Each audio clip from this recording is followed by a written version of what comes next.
Hello and welcome back to Cross the Line, a tennis podcast by WFUV Sports. I'm Gabby Price, joined this afternoon by Grace McCarron. We're a couple days out from the conclusion of Wimbledon. We're going to get into the men and women's singles matches, but first, Grace, how are you doing? How are you doing without no tennis to watch either? I've been going through a little withdrawal. I don't know about you. Oh, totally. I did get to go watch the men's final on Sunday, right next to St. Paul's Cathedral in London, which was really fun. A lot of people showed up, a lot of cheering, a lot of clapping. It was really cool. Obviously, if I'm in London, wish I could have gotten to be at the actual match, but can't get everything you want. So that was a pretty Get good way to everything. spend the day. No, and honestly, that sounds a little more ideal than maybe sitting in the 24-hour queue. Yeah. Um, I And think you got the yeah. And most like of it your was, time. there was like food right there. Once you're at the final match at Wimbledon, like you can't, you're just like sitting there for 5 hours. Yeah, So yeah. yeah. No, that sounds. You sent a picture. The picture that you posted was so cool. Um, I was. Oh wait, no, I'm thinking of the match on Saturday. The Saturday match I watched in the WFUV studio. Sunday I watched it at home though. But yeah, so we'll kind of get right into it. I want to start on the men's side. First, I guess I owe you a congratulations for your pick. You did pick the correct men's champion and runner up. Yannick Sinner defeated Carlos Alcaraz in 4 sets, ending a 24-match win streak for Alcaraz, by the way. I personally was hoping and was thinking it was going to be Alcaraz and 25 in favor for Alcaraz, excuse me, but Yannick definitely did deserve the win in this one. He played phenomenally, I guess one could say. And this was his first Wimbledon championship. So that's pretty cool. So he lost the first set, won the next four, or won the next three. So yeah, what did you think about this match race? Well, I feel like for a while it was kind of back and forth and reminded me a little bit of the French Open final between the same two guys. Obviously, a very different result this time around. It did seem like a little bit down the line that Sinner had control of the match. Mhm. I don't know if Carlos was like nervous or really what was going on, but I feel like we've seen him stronger and he maybe wasn't at his best on Sunday, which happens. And Sinner was really like on his A game. There's definitely the revenge factor as well from the French Open, which you could tell after that match he was really, really torn up about it. And I was also rooting for Alcaraz just because I've like become a bit of a fan of his, but it was like nice to see Sinner like show a little bit of emotion during the ceremony. I think we've talked about like he seems a little bit stoic, but after that he was like smiling and like making jokes and stuff, and they obviously have a lot of respect for each other, so that was also really awesome to see. Yeah, no, I completely agree with you. I feel like it was close, or it was kind of anyone's match, maybe through the second set. And then I Mhm. think the third set was kind of where, like, maybe I was kind of watching and I was like, I don't know if Alcaraz can come back from this because Yeah. Sinner just once he got the break in the set, it was just kind of like I don't know. It felt not that Alcaraz was giving up, but it seemed hard for him to get any of the momentum back on his side after losing the second set, which we've seen him do it before. Right? That was literally what happened in the French. But yeah, it definitely just looked like Sinner. Not that he didn't even want to lose, but like it was like period. Like he's not coming back this time. This is not happening again, which Yeah. like is fair for his like to his credit. Um, and pretty cool that it was also his first one. I don't know if I realized that while watching that he had never won Yeah. Wimbledon before. Yeah, now he's obviously been to the finals for every slam, but now he just needs the French Open to get the career slam. And I think he's only 23, which is kind of crazy to be already talking about winning all four of the majors when he's Insane, yeah. 23.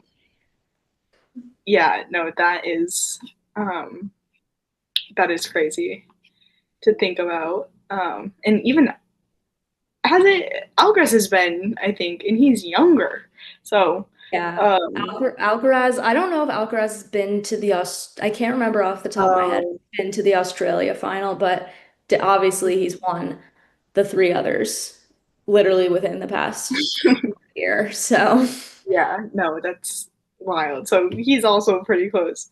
Um and also these two, they're the first pair since Federer and Nadal. Did you see the stat? They're the first pair of players since Federer and Nadal in 2008 to be in both the French Open and the Wimbledon finals in the same year. So, kind of yeah. going back to this like larger conversation that we've been having through this entire pod, like who, like, are they the next Rafa and Federer, whatever?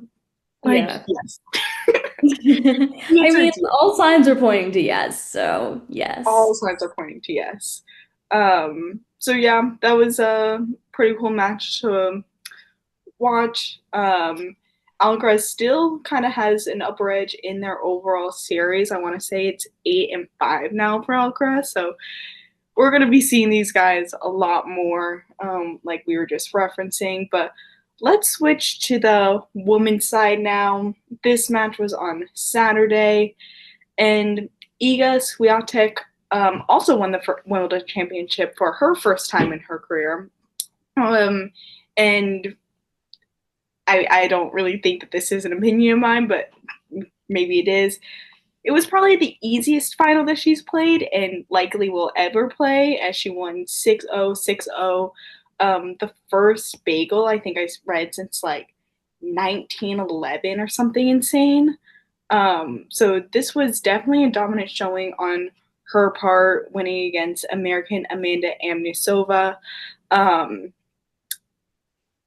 in my opinion, I think this whole tournament, this whole like women's draw, was so like there were so many different variables, but it was kind of Iga's tournament to win than like to win or lose than anyone else's. She had the easiest run to the finals, I think, out of all the semifinalists. And so, like, I don't know if this makes sense. I was like trying to figure out how to put this into words earlier, but it would have been like crazier, I think, for Iga to lose than for Iga to win. So I'm really not surprised by this final outcome at all. Um, and looking at Amanda, I mean, she had to play Sabalenka to get to the final, so it was kind of unfortunate that maybe like the final match was played in the semis and not necessarily the finals. But yeah, it was a tough match to watch. Yeah, I actually, to be perfectly honest, did not get to see any of this match because it was so quick. I was not home. I was not, 57 minutes. what'd you say? It was 57 minutes, Right. under I an was hour. not like home in a place to watch it, but it's clear I didn't really miss that much because the match was literally under an hour. So, um, yeah, I would just, there's not a lot to say here, I feel like, except for the fact that I think Anisimova, first of all, I saw after that she said she was gassed after the Sabalenka match, Yeah. which doesn't really surprise me. It's obviously very difficult to beat Sabalenka these days. And Amanda's pretty young. I think she might, is she like 24? Like, is that, I think that's right. She's Look very it up. young still. Her first slam final, obviously playing against Yeah, a now, she's 20. yeah, playing against a now five or a now six-time slam champion in Iga is a really big ask after beating Sabalenka in the semis in like a match where you have to fight a little bit. So, Yeah. definitely, uh, I'm not like surprised the outcome. I mean, I think the double bagel is a little surprising just because we never see that, but Hmm. considering the circumstances, like if it was going to happen at any point, that would be the time that I would pick. It But really is. I would say like Amanda's gonna be back. She's been hanging around recently. Like she's had a lot of good slam runs, and obviously she's still very young. And I think she's part of this group of American women that's kind of like making a name for themselves. Like in obviously now Serena's a few years ago, but kind of in the post-Serena era, we have like, Coco and Madison Keys just won her first slam at Australia. So Amanda's right there, Jessica Pegula as well. Like they're all right there, and she's going to be back, and it's probably pretty difficult mentally right now. But I think she seems to have like good people around her. She was posting like about all the support she's gotten after the match and stuff. So I think she'll be back. It's tough right now, but not entirely unexpected for Iga to take this one, as you said. I thought it was hers to lose, kind of, as soon as Sabalenka was knocked out. Obviously, hers to Yeah. lose. And Amnisova, she was the highest ranked seed that Iga played in the whole tournament, which I think is crazy because Yeah.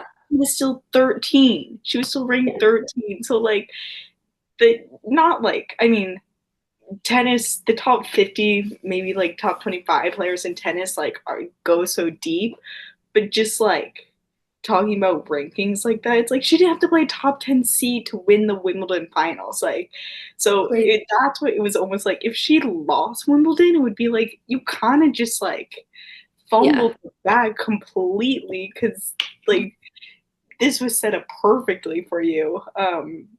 But yeah, I don't know. I watched a little bit of the match. I was kind of distracted by everything going on during 1-on-1, but it would like you would turn around and it would be like she was in tears, and then a set had gone by. And I was like, oh my gosh! I like to show a group of people who don't normally watch tennis like Wimbledon finals. I was like, this is not like that.